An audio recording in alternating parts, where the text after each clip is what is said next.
sagt, vi kommer ud fra Ingeniørhøjskolen, hvor vi læser IT. Vi går på 4. semester, og vi er 4 i vores gruppe. Vi har bygget en robot, som kan køre rundt i en labyrint. Det er en ret simpel robot, som har nogle ultrasonic sensorer siddende på siden og foran. I kan se dem her. Så inde i sidder der et motherboard, som faktisk fra en helt normal router, hvor der er installeret en Linux-distribution, der hedder OpenWrt, som er specielt designet til embedded devices som det her. Men det er meningen, den skal køre rundt i labyrinten, mappe hele labyrinten, og når den er færdig med det, så kan vi læse data over på computeren, og på computeren kan vi så sætte en rute til, den skal køre. Så hvis du starter den nede i labyrinten, så vil I se den køre frem. Og den har en korrektionsalgoritme, som hedder PID, og det er derfor, I vil se, at den ligner en fuld grønland. Og det er fordi, den bruger væggene til at korrigere efter, og det kører ikke altid helt stabilt. Men den kan som regel komme igennem tingene. Men vi har en operatør dernede, der lavede motorfejl. Jeg tror, vi starter forfra. Er nu til at sige fuck? Stadig prototyp. Men den kan have lidt bøvl med underlaget og hvad det nu er. Den bruger nogle steppermotorer til at dreje. Det er også glat her. Og hvis den lige pludselig er en lille sten eller et eller andet, så går det helt galt. Ja, det gør det lige. Det går helt galt. Start lige forfra igen. Det har virket, skal det så siges. Vi har været til demonstration ude på skolen i dag, hvor vi viste det. Og der kørte det faktisk udmærket. Er det batteriet? Ja. Har vi et batteri? Nej. Kunne I ikke nå at lade det? Har I lavet noget? Ja. Okay. Har I lavet Men noget? inden at den kørte den der, Ja, nu kører den lidt. Ikke. Ikke. Der er ikke noget batteri. I har ikke lavet noget? Ja, sådan er det, når man sætter IT'er til at lave hardware.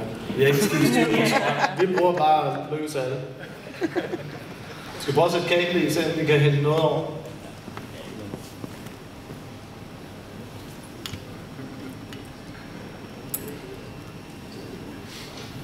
Martin med HTML5-niveauerne. Her der er labyrinten, I kan se dernede.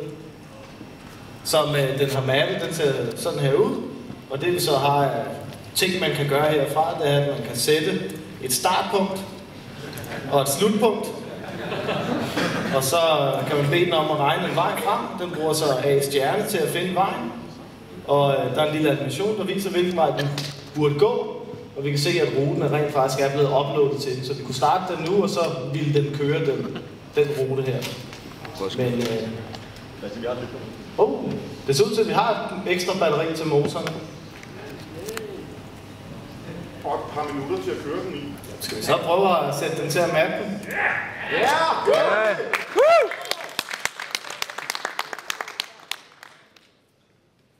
Hedder den noget? Robert?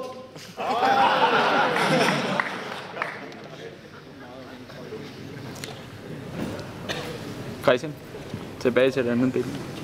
Så prøver vi igen her. Nej. Fortæl lidt om algoritme.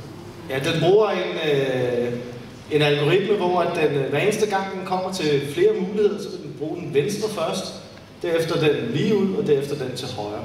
Så det den gør, det er, at den kører rundt og registrerer alt, hvad den kan til venstre, og når den så ikke kan det mere, så kører den tilbage og finder den næste mulighed, eller den sidste åbne mulighed, så vil den tage lige ud, og det samme igen for at finde den til højre til sidst.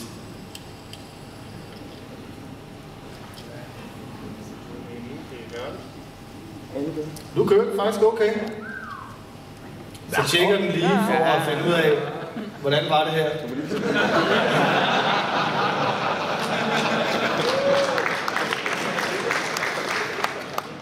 Det virker på mig som om, at det vi er vidne til, det er, at robotten gør boogie-woogie, som det lyder i sang.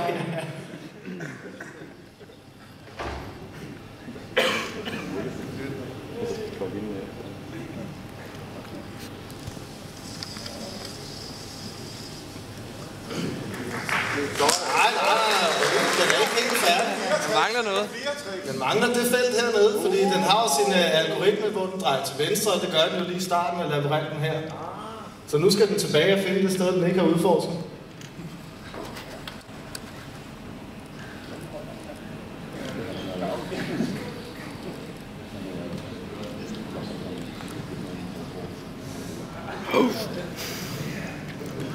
Det bliver tæt.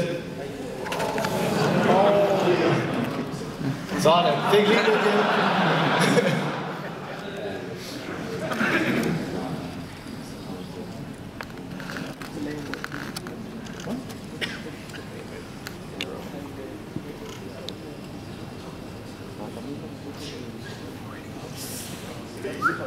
Den tjekker. Det er godt.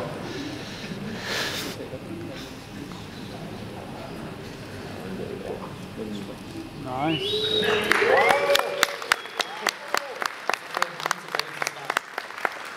Hvor den startede ud.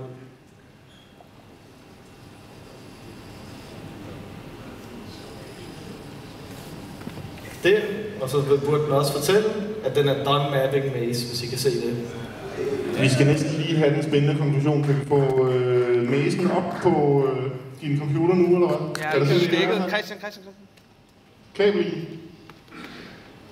Fordi så tager vi lige det som det spændende konklusion på det her projekt. Jeg forstår, at I ikke har fået jeres karakter endnu for opgaven. Prøv at komme op lige til mazen, så kan vi se, at den rent faktisk passer. Ja, du skal lige så. Ja, Banko.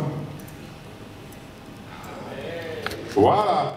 Det ser jo robotten råber, mine damer og herrer. Robotten råber.